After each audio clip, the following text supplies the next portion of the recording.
Hello friends, I'm going to read you a story today about a little boy who goes to live with his father for the summer. His father is busy working hard, and then one day the father wakes up and says to the little boy, "We're going to go take a trip." And this is their story. It's called The Lost Lake. It's written by Alan Say.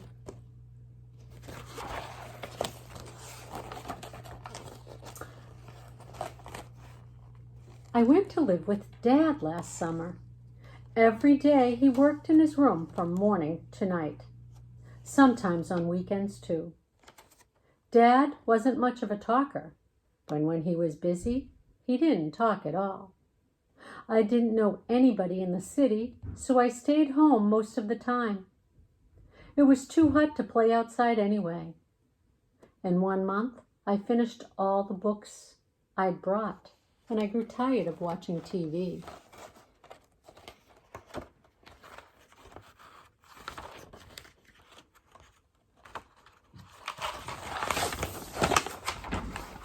One morning, I started cutting pictures out of old magazines, just to be doing something. There were pictures of mountains and rivers and lakes, and some showed people fishing and canoeing. Looking at them made me feel cool, so I pinned them up in my room. Dad didn't notice them for 2 days, but when he did, he looked at them one by one. "Nice pictures," he said. "Are you angry with me, Dad?" I asked, because he saved old magazines for his work. "It's all right, Luke," he said. "I'm having this place painted soon anyway." He thought I was talking about the marks on the wall.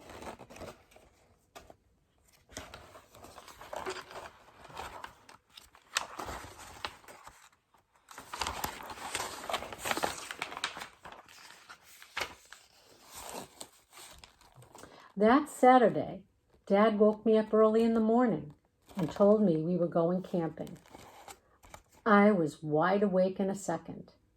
He gave me a brand new pair of hiking boots to try out. They were perfect. In the hallway, I saw a big backpack and a knapsack all packed and ready to go. "What's in them, Dad?" I asked.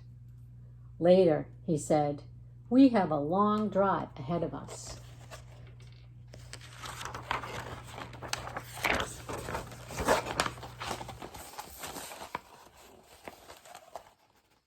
In the car, I didn't ask any more questions because Dad was so grumpy in the morning.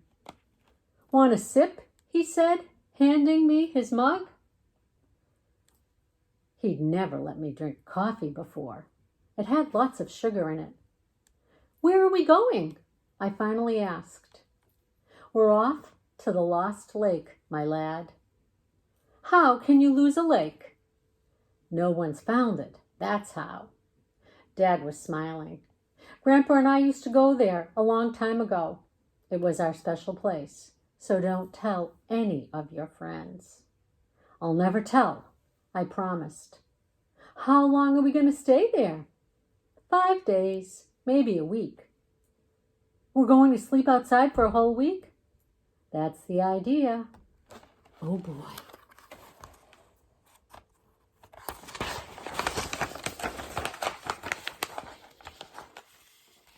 We got to the mountains in the afternoon.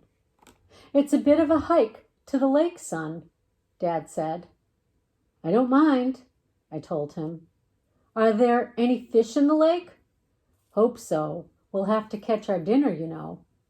"You didn't bring any food?" "Of course not. We're going to live like true outdoorsmen." "Oh." Dad saw my face and started to laugh. He must have been joking. I didn't think we were going very far anyway, because Dad's pack was so heavy I couldn't even lift it.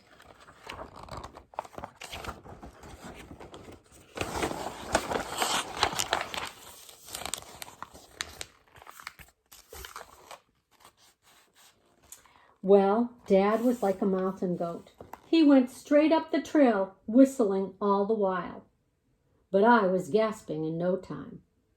My knapsack got very heavy, and I started to fall behind.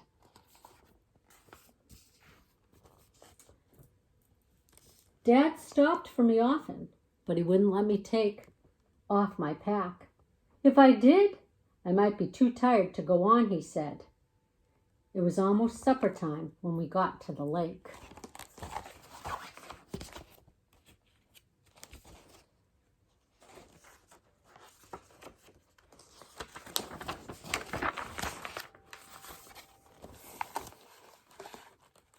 The place reminded me of the park near Dad's apartment. He wasn't whistling or humming anymore. "Welcome to the found lake," he muttered from the side of his mouth. "What's wrong, Dad? Do you want to camp with all these people around us?" "I don't mind." "Well, I do." "Are we going home?" "Of course not." He didn't even take off his pack. He just turned and started to walk away.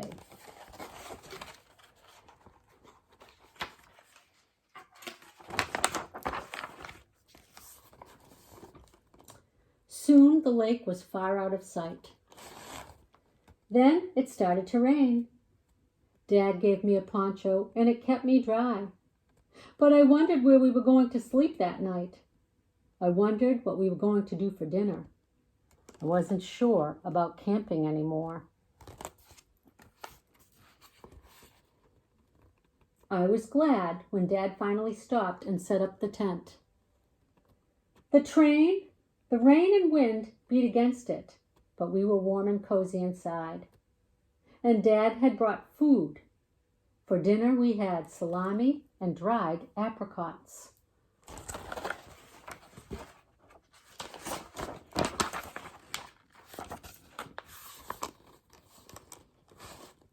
"I'm sorry about the lake, Dad," I said.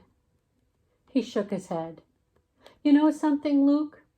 There aren't any secret places left in the world anymore. What if we go very far up in the mountains? Maybe we can find our own lake. There are lots of lakes up here, but that one was special. But we've got a whole week, Dad." "Well, why not? Maybe we'll find a lake that's not on the map." "Sure, we will."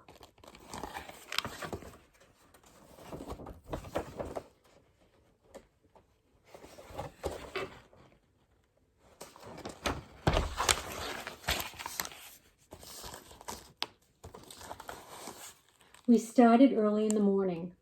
When the fog cleared, we saw other hikers ahead of us. Sure enough, Dad became very glum. "We're going cross-country, partner," he said. "Won't we get lost?" "A wise man never leaves home without his compass."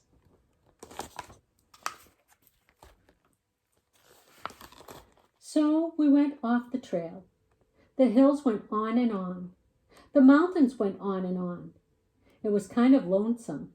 It seemed as if Dad and I were the only people left in the world. And then we hiked into the big forest.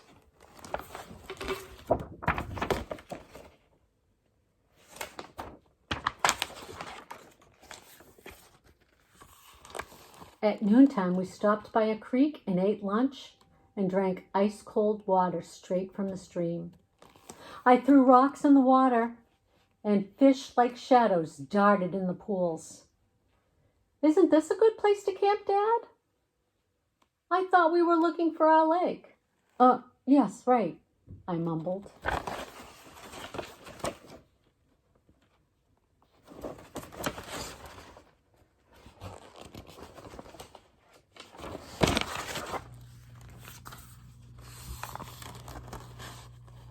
The forest went on and on.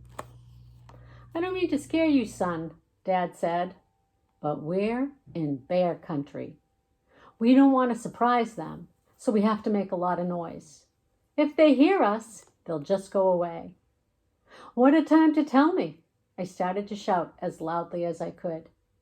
Even Dad wouldn't be able to beat off bears. I thought about those people having fun back at the lake.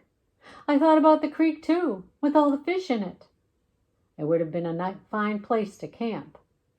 The lost lake hadn't been so bad either.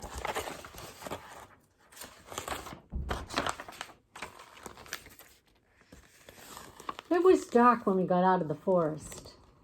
We built a fire, and that made me feel better. Wild animals wouldn't come near a fire. Dad cooked beef stroganoff, and it was delicious. Later, it was bedtime. The sleeping bag felt wonderful. Dad and I started to count the shooting stars. Then I worried that maybe we weren't going to find our lake. "What are you thinking about, Luke?" Dad asked. "I didn't know you could cook like that," I said. Dad laughed. "That was only freeze-dried stuff. When we get home, I'll cook you something really special." "You know something, Dad? You seem like a different person up here." "Better or worse?" "A lot better." "How so?" "You talk more." "I'll have to talk more often then." That made me smile. And then I slept.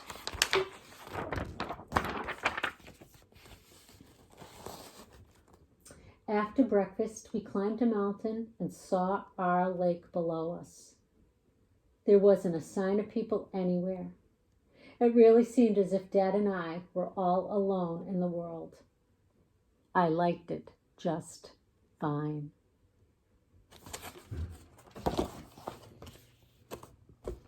I hope you enjoyed the story of the Lost Lake.